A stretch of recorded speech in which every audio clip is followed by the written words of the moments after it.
আসসালামু আলাইকুম। কেমন আছেন সবাই? আশা করি ভালো আছেন।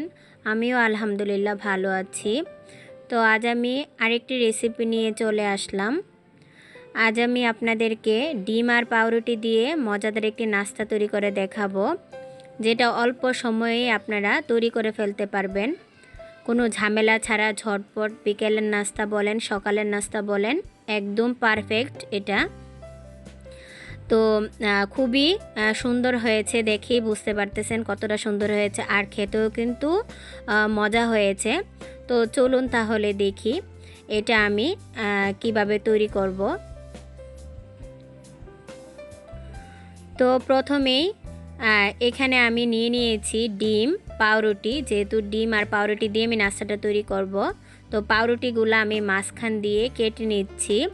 আপনারা চাইলে এটা না কেটেও করতে পারেন, তো আমি কেটেই করে নিচ্ছি। তো দেখতে পাচ্ছেন আমি এরকম করে পাউরুটিগুলা কেটে নেব।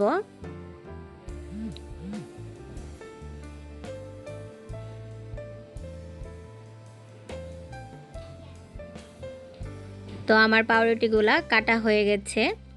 তো আমি এখানে একটা বাদ আছে, আমার আর লাগবে না, সেজন্য আমি আর নিয়ে নিই।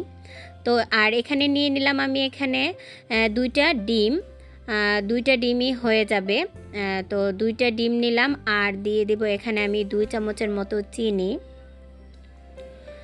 তো যারা চিনিটা পছন্দ করেন না তারা চিনি না দিয়ে একটু লবণ দিয়ে দিবেন, তাতে হবে, কোনো সমস্যা নেই।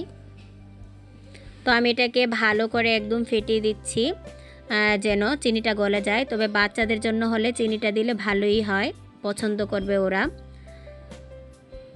তো আমার এটা একদম রেডি হয়ে গেছে। তো এখন আমি ভাজতে চলে যাব। তো তার জন্য চুলায় একটি প্যান বসিয়ে দিলাম, আর দিয়ে দিলাম পরিমাণ মতো একটু তেল। তো তেলটা খুবই অল্প করে দিবেন, তাহলেই কিন্তু এটা ভালো লাগবে। বেশি তেল চুপচুপা হয়ে গেলে কিন্তু নাস্তাটা খেতে ভালো লাগে না। তো একদম হালকা করে আমি একটু তেল দিয়ে দিলাম, দিয়ে আমি একটু নেড়ে দিচ্ছি। এখন আমি পাউরুটিগুলা ডিমটার মধ্যে এরকম করে দিয়ে তারপরে তেলে ছেড়ে দিব। তো দেখতে পাচ্ছেন আমি একটা একটা করে দিয়ে দিচ্ছি। তো আমি এখানে দুইটা দিয়ে দিলাম। তো দুইটা আমি ভালো করে একটু উল্টে পাল্টে ভেজে নিচ্ছি, আর চুলার আঁচটা মিডিয়ামে রেখেই ভাজবেন, তাহলে খুব ভালো হবে, খুব স্বাদ আসবে। তো এরকম করে আমি ভেজে নিব। তো দর্শক, এর মাঝখানে বলে রাখি, যারা আমার চ্যানেলটি এখনও সাবস্ক্রাইব করেননি তারা অবশ্যই করে ফেলবেন, আর যারা অলরেডি করে ফেলেছেন তাদেরকে তো অসংখ্য ধন্যবাদ আমার পাশে থাকার জন্য। আর অবশ্যই আমার রেসিপিগুলো আপনাদের কাছে কেমন লাগে কমেন্ট করে জানাবেন। আর এখন আমি এইভাবে করে সবগুলোই ভেজে নিচ্ছি। আশা করি আপনাদের খুব ভালো লেগেছে আমার রেসিপিটা। তো খুবই সিম্পল এবং খুবই সহজভাবেই কিন্তু এটা তৈরি করে ফেলা যায়, ঝটপট একদম। অবশ্যই ট্রাই করবেন বাসায়। তো এইভাবে করে আমি সবগুলাই ভেজে নিচ্ছি।